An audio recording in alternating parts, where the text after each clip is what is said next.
Hello dear students, कल हम आप लोग को एक्सरसाइज 1.1 का इंट्रोडक्शन क्लास दिए थे, जिसमें से आप लोग को सारी चीज बताया गया था जो एक्सरसाइज 1.1 में यूज होगा। अगर आप कल का वीडियो देखे होंगे तो 110% बोलते हैं बाबू लोग कि आप लोग एक्सरसाइज 1.1 का चुटकी में उड़ा दिए होंगे। फिर भी उसके बावजूद भी हम आपके साथ फिर सॉल्यूशन करेंगे बाबू। तो बिना लेट के हुए स्टार्ट करते हैं। You most welcome in my channel bright future पे। आप लोग देखिएगा अगर क्वेश्चन सॉल्व किए होंगे कि कहां कहां मिस्टेक हो रहा है, क्या मिस्टेक हो रहा है। तो चलिए स्टार्ट करते हैं आज का क्वेश्चन नंबर 1 से। देखिए क्वेश्चन नंबर 1 क्या कह रहा है कि which of the following are sets justify your answer. पूछ रहा है कि ये सब जो क्वेश्चन दिया हुआ है ये कौन सेट है। सेट है तो क्यों है और नहीं है तो क्यों नहीं है, सो पूछ रहा है। जस्टिफाई करना बोल रहा है आंसर। फर्स्ट क्वेश्चन में क्या कर रहा है कि द कलेक्शन, फर्स्ट क्वेश्चन देखिए, फर्स्ट क्वेश्चन क्या कर रहा है कि the collection of all the months of a year beginning with the letter J. अब आपको बताना है वैसा महीना जो जे से स्टार्ट हो। तो आप लोग को पता नहीं है जे से कौन कौन स्टार्ट होता है। जे से आपका हो जाएगा जनवरी स्टार्ट, जे से जनवरी होता है। फिर जे से आपका जून हो जाएगा और जे से फिर आपका क्या हो जाएगा जुलाई। और तो कोई सा महीना नहीं होता जो जे से स्टार्ट होता है, और कोई सा महीना नहीं होता है। तो ये देखिए, ये आपके अनुसार अगर ये 3 आंसर है तो ये मेरे अनुसार भी 3 आंसर है। ये किसी और से पूछेगा तो उसका भी यही सिमिलर आंसर मिलेगा। इसका मतलब आंसर वेरी कर रहा है क्या? नहीं कर रहा है। तो ये सेट्स है, एकदम है सेट्स। तो ये सेट्स है, तो फर्स्ट वाला आंसर है सेट्स। क्यों है? क्योंकि कलेक्शन जो है सो वेल डिफाइंड है, वो वेरी नहीं कर रहा फ्रॉम पर्सन टू पर्सन। समझ में आ गया? आते हैं क्वेश्चन नंबर 2 में। क्वेश्चन नंबर 2 क्या कर रहा है, देखिए क्वेश्चन नंबर 2 क्या कर रहा है कि the collection of all the most talented writers of the India. अब देखिए ये आंसर वेरी करेगा कि नहीं। क्या बोल रहा है कि most talented writers of the India. हो सकता है जो मेरे अनुसार है आपके अनुसार वो नहीं होगा, वो उसके अनुसार नहीं होगा। ये आंसर जो है सो पर्सन टू पर्सन वेरी कर जाएगा। मोस्ट टैलेंटेड बोला है तो पक्का वेरी करेगा।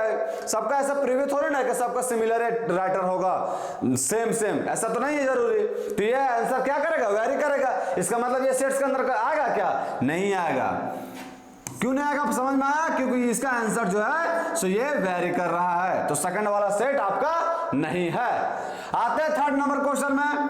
थर्ड नंबर क्वेश्चन क्या कर रहा है कि a team of 11 best cricket batsman of the world. अब ये भी सेट्स के अंतर्गत आएगा क्या? नहीं आएगा। मेरे अनुसार जो बैट्समैन बढ़िया है वो कोई जरूरी थोड़ी ना है कि आपके अनुसार भी वही होगा। अब मेरे अनुसार विराट कोहली, रोहित शर्मा, धोनी सब है, ऐसा जरूरी नहीं कि आपके अनुसार भी वही होगा। मतलब ये फ्रॉम पर्सन टू पर्सन पूछिएगा तो ये आंसर 110% है कि डिफरेंट आएगा। इसका मतलब कि ये सेट्स के अंतर्गत नहीं आएगा क्योंकि ये वेल डिफाइंड नहीं है। तो थर्ड वाला भी क्या होगा? ये सेट्स नहीं है। ये 3 क्वेश्चन समझ में आ गया, कोई दिक्कत नहीं होगा। आते हैं नेक्स्ट क्वेश्चन में। ये 3 क्वेश्चन समझ में आ गया, आते हैं हम लोग नेक्स्ट क्वेश्चन में। नेक्स्ट क्वेश्चन क्या कह रहा है कि the collection of all boys in your class. अब आपके क्लास में लड़कों की संख्या पूछ रहा है। तो ये जो अगर हम आपके क्लासमेट है या हम आपके क्लास का बारे में जानते हैं कितना लड़का लड़की है, तो पक्का है कि जो मेरा आंसर रहेगा वो आपका भी आंसर रहेगा, वो आपके सर का भी आंसर रहेगा, वो आप जितने भी वहां के विद्यार्थी हैं सभी का आंसर सिमिलर ही मिलेगा। तो ये आंसर वेरी नहीं कर रहा from person to person. Class का स्टूडेंट पूछ रहा है, बच्चा पूछ रहा, लड़का पूछ रहा है, तो पक्का ना सबका सेम ही रहेगा जो जानेगा सो। तो ये आंसर वेरी नहीं कर रहा है। इसका मतलब ये किसके अंतर्गत आएगा? सेट्स के अंतर्गत आएगा बाबू। फोर्थ वाला क्या होगा? फोर्थ जो है सो आपका सेट्स होगा।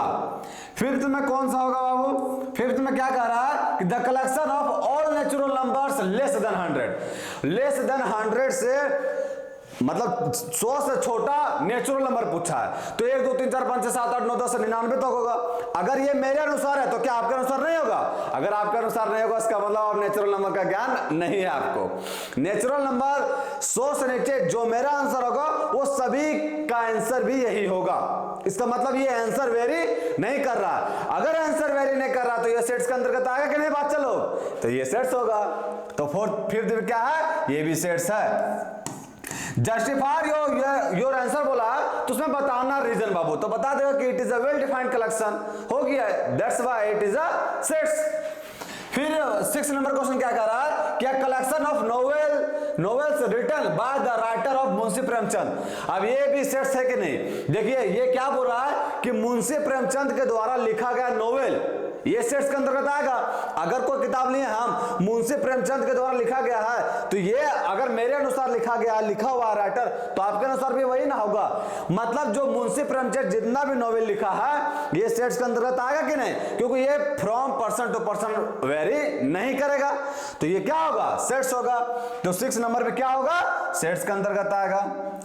आते हैं नेक्स्ट क्वेश्चन में बाबू लोग। नेक्स्ट क्वेश्चन क्या कह रहा है कि the collection of all even integers. 7वां नंबर क्वेश्चन क्या कर रहा है कि the collection of all integers. अब ऑल इंटीजर्स का कलेक्शन पूछ रहा है, तो all integers, all collection of all even integers, तो ऑल इवन इंटीजर्स का कलेक्शन पूछ रहा है। तो अगर मेरे अनुसार -6 -2, अगर मेरे अनुसार माइनस इधर तो कुछ होगा -6, माइनस का है ना, जिसे ऑल इवन इंटीजर्स बोल रहा है। ऐसा तो नहीं बोला कि पॉजिटिव इंटीजर या नेगेटिव इंटीजर, नेगेटिव पॉजिटिव दोनों आ सकते हैं इंटीजर्स में। तो इधर मेरा भी और कुछ होगा, इधर हो गया -4 -2, ये हो गया 0, ये हो गया 2, ये हो गया 4, ये हो गया 6, ये सब हो गया। इसका मतलब अगर मेरे अनुसार ये है कि ये इवन इंटीजर्स उसको बोलते हैं तो आपके अनुसार भी ये आंसर होगा कि नहीं? होगा, एकदम होगा। क्यों नहीं होगा? अगर होगा तो ये सेट्स के अंतर्गत आएगा कि नहीं? इसका मतलब कि ये आंसर जो है सो वेरी नहीं कर रहा है फ्रॉम पर्सन टू पर्सन, क्योंकि ये आंसर सभी लोगों के लिए इक्वल है। अब ये सब लोग के लिए सेम है बाबू, तो ये सेट्स के अंतर्गत आएगा कि नहीं? आएगा। तो 7वां भी क्या होगा? सेट्स है बाबू। आते हैं क्वेश्चन नंबर 8 में। क्वेश्चन नंबर 8 बोलता है, क्या बोल रहा है कि the collection of questions in this chapter. अब इस चैप्टर में जो भी हम एक्सरसाइज 1.1 पढ़ रहे हैं इसमें टोटल कितना नंबर क्वेश्चन है? 6। तो अगर ये मेरे अनुसार है तो क्या आपके अनुसार नहीं होगा? आपके अनुसार भी वही होगा। किसी और से पूछेगा तो उसके अनुसार भी वही होगा। जो चैप्टर के बारे में जानता है किसी और को पूछेगा तो उसके अनुसार भी वही होगा। मतलब ये आंसर जो है सो वेरी नहीं कर रहा है फ्रॉम पर्सन टू पर्सन। ये बात हम बार बार रिपीट इसलिए कर रहे हैं ताकि आप लोग सेट्स का डिफिनेशन जो है सो गांठ बना लीजिए कि वो वेरी नहीं करना चाहिए फ्रॉम पर्सन टू पर्सन। वो सभी का आंसर सिमिलर आना चाहिए। अगर सिमिलर है तो वो सेट्स के अंतर्गत होगा, और अगर नहीं है तो वो सेट्स के अंतर्गत नहीं होगा। ये सब का आंसर सेम है। इसका मतलब कि ये क्वेश्चन नंबर 8 जो है सो सेट्स है बाबू। समझ में आया? आते हैं क्वेश्चन नंबर 9 में। क्वेश्चन नंबर 9 क्या कह रहा है? क्या collection of most dangerous animals of the world. कल इसका एग्जांपल भी दिए थे हम कि most dangerous animals of the world पूछ रहा है। अगर मेरे अनुसार बिल्ली और कुत्ता है, लड़की लोग को पूछेगा तो उन लोग के लिए हमेशा बिल्ली और क्या बोलते हैं इसको, चूहा रहता है, चूहा बिलाय रहता है। वो सबके डेंजरस एनिमल कि हमको इससे डर लगता है। शेर से तो हमको अच्छा लगता है, तो सियार से अच्छा लगता है। तो सबका आंसर ये वेरी कर रहा है। किसी और से पूछेगा तो उसका कुछ खतरनाक डेंजरस एनिमल अलग होगा, किसी और से पूछेगा तो उसका आंसर अलग होगा। तो ये आंसर भी वेरी कर रहा है। इसका मतलब ये सेट्स के अंतर्गत नहीं आएगा। तो 9वां भी सेट्स नहीं होगा। समझ में आ रहा है बच्चा लोग? आते हैं हम लोग नेक्स्ट क्वेश्चन में। यहां तक कोई दुख तकलीफ नहीं होना चाहिए, क्योंकि अगर कल आपका वीडियो, कल अगर मेरा वीडियो देखेंगे तो 110% बोलते हैं कोई तकलीफ नहीं होगा। सब क्वेश्चन यूं धसट दीजिएगा। आते हैं हम लोग नेक्स्ट क्वेश्चन में। नेक्स्ट क्वेश्चन क्या कर रहा है कि 1 2 3 इंसर्ट द एप्रोप्रिएट सिंबल। ये सिंबल कल क्या बताए थे? ए को बोलते बिलोंग्स टू, और अगर बीच में कट दिया तो उसको क्या बोलेंगे? Does not belongs to. अब in the fill in the blanks. अब देखिए ये बता रहा है कि 5 जो है सो ए से बिलोंग कर रहा है कि नहीं। पहला नंबर क्वेश्चन क्या कर रहा है कि 5 जो है सो ए से बिलोंग कर रहा है कि नहीं। देखिए बाबू ये जो एलिमेंट लिखा हुआ रहता है ये क्या कहता है कि ए जो है, ये 5 जो है सो एक एलिमेंट है किसका? सेट ए का। यही बोल रहा है। तो देखिए यहाँ 5 जो है सो एलिमेंट है सेट ए का। ये बात है इसमें है। इसका मतलब पहला जो होगा वो क्या होगा बाबू कि 5 जो है सो बिलोंग्स कर रहा है, बिलोंग्स कर रहा है किससे? ए से। सही बात है, ये बिलोंग्स कर रहा है। आते क्वेश्चन नंबर दूसरा में। क्वेश्चन नंबर दूसरा क्या बोलता है कि 8 जो है सो बिलोंग्स कर रहा है कि नहीं ऐसे। अब 8 देखिए, 8 है, 8 नहीं है, 8 एलिमेंट नहीं है, किसका सेट है का, इसका मतलब कि ये जो है सो बिलोंग्स नहीं कर रहा है, ये है। थर्ड नंबर क्वेश्चन क्या कहता है, थर्ड नंबर क्वेश्चन कह रहा है कि 0 जो है सो क्या बिलोंग्स कर रहा है इसे। तो देखिए 0 है इसमें क्या, नहीं है, इसका मतलब 0 भी इसमें बिलोंग्स नहीं कर रहा है, सेट ए में। फोर्थ नंबर क्वेश्चन क्या कर रहा है, फोर्थ नंबर क्वेश्चन बोल रहा है कि 4 जो है सो बिलोंग्स कर रहा है क्या ए से, 4 जो है सो बिलोंग्स कर रहा है कि ए से। तो 4 क्या है, ए सेट ए में, तो सेट ए में है तो ये भी बिलोंग्स कर रहा है। 5 नंबर क्वेश्चन क्या कहता है, 5 नंबर क्वेश्चन कह रहा है कि 2 जो है सो बिलोंग्स कर रहा है क्या ए से। तो 2 देखिए है इसमें, 2 भी है, इसका मतलब 2 भी बिलोंग्स कर रहा है इससे। 6 नंबर क्वेश्चन क्या बोलता है, 6 नंबर क्वेश्चन बोल रहा है कि 10 जो है सो इससे बिलोंग्स कर रहा है क्या, नहीं कर रहा क्योंकि इसमें है ही नहीं। तो 10 जो है सो बिलोंग्स नहीं कर रहा है किससे, ए से।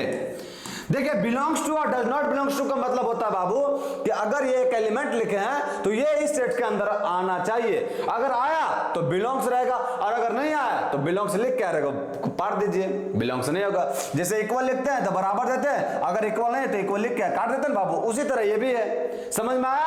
आते हैं बाबू नेक्स्ट क्वेश्चन में। नेक्स्ट क्वेश्चन क्या कर रहा है कि write the following sets in roster form. Roster form में लिखना बाबू, कल हम आप लोग को बताए थे रोस्टर फॉर्म क्या होता है कि एलिमेंट को लिस्ट करके लिखा जाता है, तो देखिए इसको रोस्टर फॉर्म में लिखना है।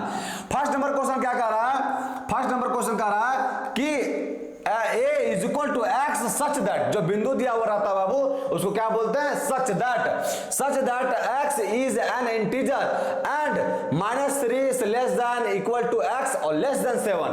हमको एक x का मान लिखना बाबू जो -3 से लेकर 7 के नीचे होना चाहिए, और वो होना क्या चाहिए, इंटीजर्स। तो क्या होगा बच्चा लोग, तो एक तो पहले हो जाएगा -3, फिर क्या होगा, फिर होगा -2, फिर क्या हो जाएगा, फिर होगा -1, फिर होगा आपका 0 और फिर हो जाएगा 1, फिर हो जाएगा 2, 3, 4, 5 और 6। यही तो होगा। 7 नहीं लिखेंगे, 7 अगर लिखेंगे तो ये इक्वल नहीं दिया है क्या, अगर इक्वल का साइन रहता तो हमने 7 लिखते। तो हमको क्या बोला कि 7 से नीचे रहना चाहिए और -3 से लेकर 7 से नीचे रहना चाहिए, ये सब हो गया। अब ये है किसमें, रोस्टेड फॉर्म में है कि नहीं, तो रोस्टेड फॉर्म हो गया इसका आंसर। आते हम लोग क्वेश्चन नंबर सेकंड में। क्वेश्चन नंबर सेकंड क्या कर रहा है लोग कि बी सच दैट, देखिए क्वेश्चन नंबर सेकंड क्या कर रहा है, उसको ऊपर कर देते हैं। क्वेश्चन नंबर सेकंड क्या कर रहा है कि b is equal to x such that x is a natural number less than 6। x एक नेचुरल नंबर ना होना चाहिए और किससे कम होना चाहिए, 6 से। तो 6 से कम से कौन सा नंबर हो जाएगा बाबू लोग, 6 से आपका हो जाएगा 1, 2, 3, 4, 5। तो सेकंड का आंसर क्या हो गया कि नेचुरल नंबर लेस देन 6 से छोटा है कि नहीं, 6 से छोटा रहना चाहिए और वो नेचुरल नंबर रहना चाहिए, ऐसा नहीं कि 0 भी भिड़ा दिए माइनस भी भिड़ा दिए। ये बात को ध्यान रखिएगा, लिखा हुआ क्या है, नेचुरल नंबर। तो नेचुरल नंबर 6 से छोटा कौन हो जाएगा, 1, 2, 3, 4, 5। समझ में आ गया। आते बाबू लोग नेक्स्ट क्वेश्चन में। नेक्स्ट क्वेश्चन क्या कह रहा है, नेक्स्ट क्वेश्चन कह रहा है कि x such that x is a 2-digit natural number such that the sum of its digit is 8।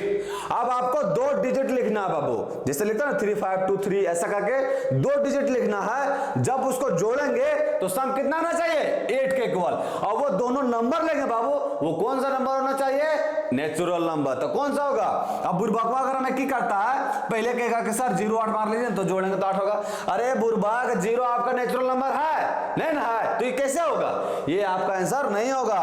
आपका आंसर कहां से स्टार्ट होगा, 1 से। तो ये पहला क्या हो जाएगा, पहला हो जाएगा 1 7, इसको जोड़ेंगे तो 8 हो जाएगा कि नहीं। यहां और 1 और 7 भी क्या है, नेचुरल नंबर। तो 1 7 2 6 3 5 4 4 4 4 5 3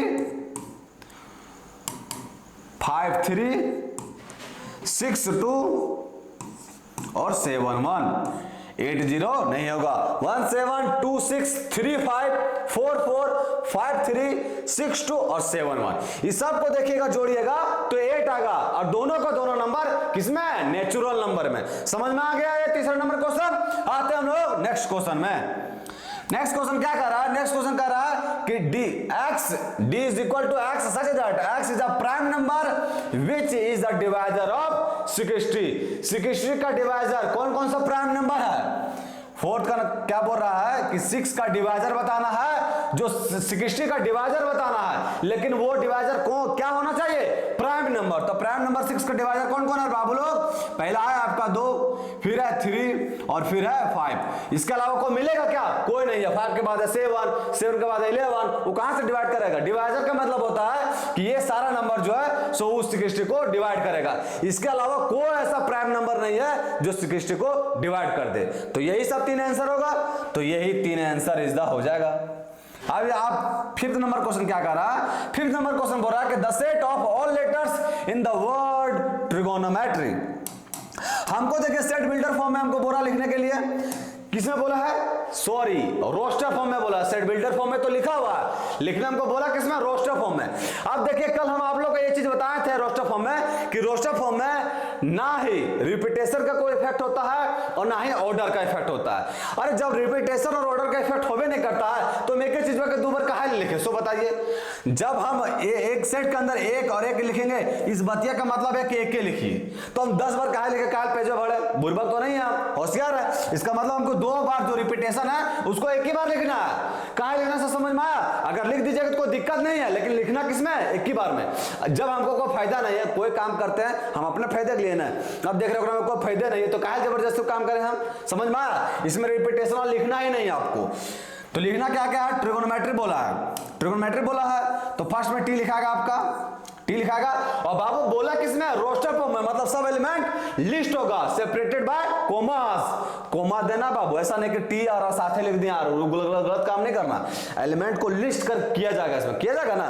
तो टी हो गया आपका, टी के बाद आपका क्या हो जाएगा? आर हो जाएगा, फिर क्या होगा? आई हो जाएगा, फिर क्या हो जाएगा? जी हो जाएगा, फिर क्या होगा? ओ होगा, फिर क्या होगा? एन होगा, फिर एन लिखेंगे कि एन के बाद क्या? ओ लिखेंगे कि नहीं लिखेंगे? क्योंकि ओ तो है पहले। उसके बाद क्या है? ओ के बाद एम है, एम तो नहीं है तो एम भी लिखेंगे, एम। ओ हो गया एम, एम के बाद ई है, ई है क्या? नहीं है तो ई भी लिखेंगे। ई के बाद टी है, टी तो है तो टी नहीं लिखाएगा। टी के बाद क्या? आर, आर भी है, आर भी नहीं लिखाएगा। और आर के बाद क्या? वाई, वाई भी लिखेंगे, वाई नहीं है। एलिमेंट्स का रिपीटेशन नहीं करना है। जब हमको जो चीज फायदा ही नहीं करेगा तो क्यों करें हम रिपीटेशन? पेजवा काल भरे, काल जाते दिमाग लगावे। समझ गया? सब एलिमेंट आपको लिस्ट करके लिखना है, क्योंकि बोला किसमें? रोस्टर मेथड में। याद रखिएगा। क्वेश्चन नंबर 6, क्वेश्चन नंबर 6 क्या कर रहा है? The set of all letters in the word better. इसमें भी वही काम करना है, एलिमेंट्स को लिस्ट करके लिखना है। तो बी लिखे, ई लिखे, टी लिखे, टी लिखे, ई लिखेंगे क्या? नहीं लिखेंगे। क्यों नहीं लिखेंगे? क्योंकि ई तो है, आर है, आर लिखेंगे, आर लिखेंगे। समझ में आया? इसमें कोई दिक्कत नहीं होना चाहिए। आते हम लोग नेक्स्ट क्वेश्चन में। नेक्स्ट क्वेश्चन क्या कहता है देखिए, नेक्स्ट क्वेश्चन कह रहा है कि write the following sets in the set builder form. इसके पहले जो क्वेश्चन बना उसमें लिखना किसमें था? रोस्टर फॉर्म में। अब किसमें देगा लिखने के लिए? सेट बिल्डर फॉर्म में। सेट बिल्डर फॉर्म में लिखेंगे तो हमको एक प्रॉपर्टी लिखना होगा, कैरेक्टर लिखना होगा, लिखना होगा ना। लिखते हैं। फर्स्ट में क्या देखने को मिल रहा है? देखिए आप ही लोग बताइएगा एकदम। फर्स्ट में आप लोग को क्या देखने के लिए मिल रहा है? फर्स्ट में क्या देखने के लिए मिल रहा है कि x एक इंटीजर्स है जो 3 का मल्टीपल है ना। देखिए x एक इंटीजर है, x एक नंबर है जो 3 का मल्टीपल है। देखिए क्वेश्चन क्या बोल रहा है, लेकिन हम इस चीज को पहला किस तरह लिख सकते हैं कि x such that x is equal to 3n। 3n और n कहां से कहां तक है बचवा लोग? तो n जो है सो 1 से less than equal to n और लेस देन और इक्वल टू 4। और n है क्या? तो n जो है सो एक नेचुरल नंबर है। इस चीज को इस तरह लिख सकते हैं कि नहीं? कोई दिक्कत होगा? देखिए ना, अगर हम 1 लिखे, 1 पुट करेंगे तो क्या होगा? 3 भी है। 2 पुट करेंगे तो क्या होगा? 6 भी है। 3 भी पुट करेंगे तो क्या होगा? 9 भी है। और 4 पुट करेंगे तो क्या होगा? 12 भी है। 5 तो पुट नहीं कर सकते क्योंकि 4 तक रहेगा। और n जो है सो रहेगा क्या? आप बोलिएगा सर -1 पुट कीजिए ना, नहीं 0 पुट कीजिए ना, क्योंकि इसके बीच आता है तो वो पुट नहीं कर सकते। क्यों नहीं पुट कर सकते हैं? इसके बीच तो नहीं आता, लेकिन इसके बीच में 1/2 आएगा, 3/2 आएगा, डिवाइड जो रेशनल नंबर है वो आएगा, वो लेकिन पुट नहीं होगा। क्यों पुट नहीं होगा? क्योंकि n जो है सो कौन सा नंबर है? Natural number. और नेचुरल नंबर में 1/2 आता ही नहीं है। समझ में आया? तो इसको हम सेट बिल्डर फॉर्म में लिख दिए, प्रॉपर्टी लिखे, कैरेक्टर लिखे। सेकंड क्वेश्चन क्या कह रहा है, देखिए सेकंड क्वेश्चन कह रहा है कि x such that, second question में क्या देखिए क्या बोल रहा है कि 2 4 8 16 32। इसमें एक चीज आपको देखने को मिल रहा है बाबू कि देखिए ये 2 का पावर बढ़ते जा रहा है। एक बार 2 का पावर 1 है तो 2 हो गया, 2 का पावर 2 है तो ये क्या बन गया 4, 2 का पावर 3 है तो 8, 2 का पावर 4 तो 16, 2 का पावर 5 तो 32 बन गया। मतलब हम क्या लिख सकते हैं, x इज इक्वल टू 2 का पावर n, और n जो है सो कहां से कहां तक रहना चाहिए बच्चा लोग, 1 से less than equal to n और लेस देन इक्वल टू 5, और n क्या है, n मेरा है नेचुरल नंबर। 1 से 5 तक रहना चाहिए क्योंकि 2 का पावर करेंगे 5 तो क्या होगा 32 तक ही है। समझ में आया? आते हैं हम नेक्स्ट क्वेश्चन में। नेक्स्ट क्वेश्चन क्या कर रहा है, थर्ड नंबर क्वेश्चन क्या कर रहा है, देखिए थर्ड नंबर क्वेश्चन कह रहा है कि 5 25 125 625। अब इसमें भी क्या कर रहा है, 5 का पावर को इंक्रीज कर रहा है। 5 का पावर का अगर 1 रखेंगे तो क्या होगा 5 का पावर 2 रखेंगे तो क्या होगा 25, 5 का पावर 3 रखेंगे तो क्या होगा 125। मतलब 5 का पावर को इंक्रीज किया जा रहा है, ऐसा किया जा रहा है। तो इसमें बस सिंपल सा वही लिखना है कि x such that x is equal to 5 का पावर n कौन सा नंबर है, कहां से कहां तक होगा, तो 1 से less than equal to n और लेस देन इक्वल टू 4, और n जो है सो कौन सा नंबर है, नेचुरल नंबर। ये बात को जरूर मेंशन कीजिएगा। अगर नेचुरल नंबर नहीं बोलिएगा तो हम रैशनल नंबर भी तो ले सकते हैं, रियल नंबर भी तो ले सकते हैं, कोई नंबर भी ले सकते हैं, वो जरूर मेंशन करना है। 4 तक ही जाएगा क्योंकि 5 का पावर 4 करेंगे तो 625 आएगा, और वहीं तक लास्ट गया नंबर। समझ में आया? आते हैं क्वेश्चन नंबर 4 में। क्वेश्चन नंबर 4 क्या कह रहा है कि 2 4 6। अब देखिए 2 का टेबल नहीं लिखा है, 2 4 6 8 10 12 2 का टेबल लिखा हुआ है। इसका मतलब कि x such that x is equal to 2n, और n क्या है, यहाँ n जो है सो नेचुरल नंबर है। अब इसमें लेस देन इक्वल टू लगाएंगे कि नहीं लगाएंगे, क्यों नहीं लगाएंगे, क्योंकि इसका अंत पता ही नहीं चल रहा कहां तक जा रहा है। पता चल रहा है क्या, डॉट डॉट दिया, इसका मतलब ये इन्फिनिट तक जा रहा है। तो हम लोग भी अब n जो है नेचुरल नंबर भी इन्फिनिट तक जाता है, तो इसलिए हम लोग भी लेस देन इक्वल टू का साइन नहीं लगाएंगे। अब देखिए ये लिखा गया 1 पुट करेंगे तो 2 हो जाएगा तो 4, 3 पुट करेंगे तो 6। समझ में आ गया? आते हैं क्वेश्चन नंबर 5 में। क्वेश्चन नंबर 5 क्या कर रहा है कि 1 4 9 से लेकर 100 तक बोला। अब यहां तक 1 का स्क्वायर किया जा रहा है तो 1 का स्क्वायर 1, 2 का स्क्वायर क्या हो गया 2 का स्क्वायर 4, 3 का स्क्वायर 9। इसका मतलब कि x जो है सो x such that x is equal to n square, और n क्या है, n जो है सो अब यहां रिस्ट्रिक्शन दे दिया है। क्या दे दिया रिस्ट्रिक्शन, कि फाइनल बता दिया है कि 100 तक जाना है, बोला है ना, तो हमको यहां डालना पड़ेगा लेस देन इक्वल टू 1 से less than equal to n और लेस देन इक्वल टू 10, और n क्या है, n जो है सो आपका नेचुरल नंबर है। n क्या है, n जो है सो आपका नेचुरल नंबर है। समझ में आया? n नेचुरल नंबर है, n आपका क्या है natural number. x is equal to n square, और 1 से लेस देन इक्वल टू 10, और n जो है सबका नेचुरल नंबर है। 1 पुट करेंगे तो 1 का स्क्वायर 1, 2 पुट करेंगे 4, 3 पुट करेंगे 9, इसी तरह करते करते अगर 10 पुट किए तो 10 का स्क्वायर कितना, तो 100 हो दिया हुआ है। समझ में आया? अगर कल आप वीडियो किएगा ना तो 110% बोलते आप सब लिख दिए होंगे, तो वैसे आप लोग को बता रहे हैं कि कहां का अगर मिस्टेक किए होंगे वो देखिए, ऐसे धुन दिए होंगे एकदम। आते हैं क्वेश्चन नंबर 5 में। क्वेश्चन नंबर 5 क्या कह रहा है कि list all the elements of the following. अब देखिए ये क्वेश्चन पढ़ के हल्का सा आप लोगों को कंफ्यूज नहीं लग रहा है कि क्या कर रहा है क्वेश्चन में, list all the elements of the following लग रहा है ना। तो हम कल क्या बताएं, तो रोस्टर फॉर्म में कि एलिमेंट को लिस्ट किया जाता है। लिस्ट मतलब अलग अलग करके लिखा जाता है कॉमा के थ्रू, बोले थे लिस्ट किया जाता है, बोले थे बार बार चिल्ला चिल्ला बोले थे। वही कह रहा बाबू कि लिस्ट ऑल द एलिमेंट्स, इसका मतलब कि ये जो क्वेश्चन मत दिया है उसको किसमें चेंज करना है, रोस्टर फॉर्म में। बात को पकड़िए एकदम, वर्ड को, वर्ड क्या याद है, यहाँ रोस्टर फॉर्म ना लिखने के बजाय घुमाने के लिए आप लोग को क्या लिख दिया, लिस्ट। तो लिस्ट का मतलब समझ जाना आप लोग को कि हमको किसमें चेंज करना है, रोस्टर फॉर्म में चेंज करना। तो इसको क्वेश्चन को किसमें चेंज करना होगा, रोस्टर फॉर्म में। रोस्टर फॉर्म में देखते हैं पहला नंबर क्वेश्चन क्या कहता है। सो पहला नंबर क्वेश्चन क्या कह रहा है कि x such that x is N odd natural number, x is एक ऑड नेचुरल नंबर रहना चाहिए। अब x ऑड नेचुरल नंबर कहां से स्टार्ट होता है, 1 हो गया, 3 हो गया, 5 हो गया, 7 हो गया, इसी तरह कहां तक चलते रहेगा, चलते रहेगा। क्यों चलते रहेगा? क्योंकि हम यहाँ को एक फिक्स वैल्यू दिया है नहीं कि कहां तक अंत करना है। कहीं बोला है क्या कि लेस देन इतना, लेस देन ग्रेटर देन इतना, कोई ऐसा कुछ नहीं बोला। खाली बोल दिया कि x एक ऑड नेचुरल नंबर रहेगा, तो ऑड नेचुरल नंबर चलते जाएगा। समझ में आ गया? अनंत है तो अनंत तक कैसे लिखेंगे आप? तो ये चलता ही जाएगा। समझ में आ गया? आते हैं क्वेश्चन नंबर 2 में। क्वेश्चन नंबर 2 क्या कह रहा है? क्वेश्चन नंबर 2 कह रहा है कि x such that x is an integer -1/2 less than x और लेस देन 9/2। x क्या होना चाहिए? एक इंटीजर। वो कहां से कहां तक होना चाहिए? -1/2 से लेस देन x से लेस देन 9/2। कौन कौन इंटीजर होगा? अब देखिए पहले -1/2 होता कितना है? -1/2 वो आपका होता है माइनस का 0.5। सो लेस देन x और लेस देन कहां तक होना चाहिए? 9.2। 9.2 कितना होता है? 9/2 कितना होता है? 4.5। यही ना होता है? 4 दूने का 8, 5 ये हो गया। ये अब यहां से यहां तक लिखना है। कौन सा नंबर लिखना है? इंटीजर्स लिखना है। तो इंटीजर्स क्या? -0.5 से लेकर ये यहां इक्वल दिया क्या? नहीं दिया, इसका मतलब इसको लिखना है नहीं। और इंटीजर 0.5 है क्या? नहीं है। ना ही 4.5 है। तो क्या क्या है? तो देखिए क्या क्या है। सो -0.5 से अगर आगे जाएंगे तो क्या मिलेगा? 0 मिलेगा। 0 क्या इंटीजर है इंटीजर। 0 इंटीजर है।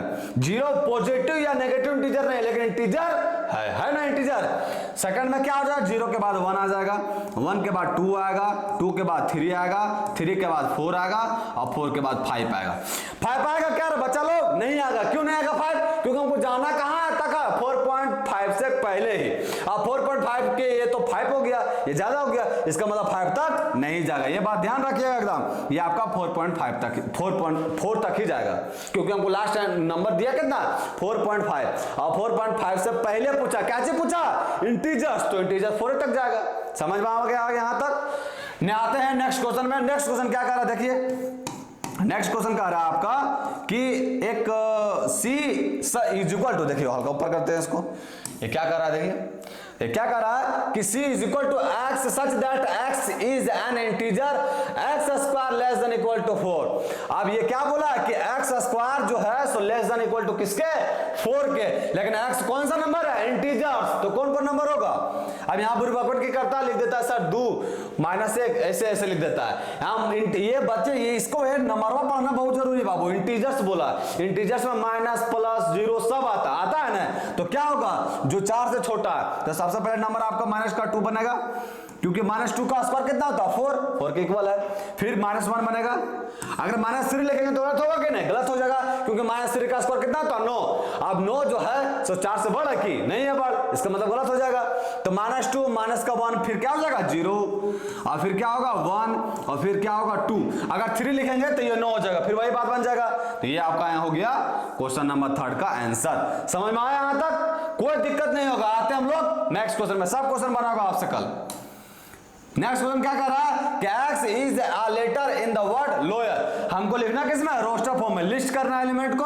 तो क्वेश्चन नंबर 4 का क्या क्या आंसर होगा? ये तो बहुत आसान है। क्वेश्चन नंबर 4 का आपका लोअर तो l होगा, एलिमेंट को लिस्ट करना तो कोमा देना पड़ेगा हमको। o हो जाएगा, y हो जाएगा, a हो जाएगा, l होगा क्या? l नहीं होगा क्योंकि l ऑलरेडी है, तो l नहीं होगा। हो गया ये। अब 5th नंबर क्वेश्चन क्या कर रहा है कि x is a month of year not having 31 days. अब x जो है सो महीना का नाम बताना है, उस महीना का नाम जो 31 डेज का ना हो। लिखा ना कि not year not having 31 days.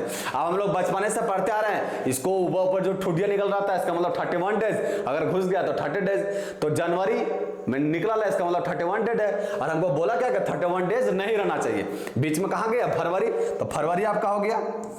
Shortcut में लिख दीजिए फरवरी, या हल्का सा लिख दीजिए ऐसा फरवरी। फरवरी हो गया। फरवरी के बाद क्या होता है? मार्च। मार्च में निकल गया, नहीं होगा। मार्च के बाद क्या होता है? अप्रैल। अप्रैल हो गया।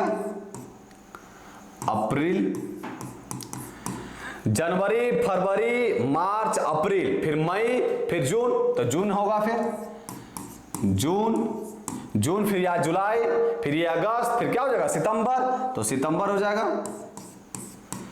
सितंबर, फिर अक्टूबर, फिर क्या हो जाएगा? नवंबर। ये नवंबर हो गया, नवंबर। ये है ना, पहले ट्रिको बताया था ना बाबू, सबको पढ़ा होगा बचपन में कि निकला उसको 31 डेज, जो घुसा उसको 30 डेज। आप फरवरी जो है कभी 28 डेज होता है, कभी 29 डेज होता है फरवरी, बाकी सब ऐसा ही रूल करता है। तो जनवरी, फरवरी, मार्च, अप्रैल, मई, जून, जुलाई, अगस्त, जुलाई के बाद उन्हें नहीं घुसते बाबू, यहां फिर ठुडिया पर आ जाते हैं। अगस्त, सितंबर, अक्टूबर, नवंबर, दिसंबर। ये समझ में आ गया?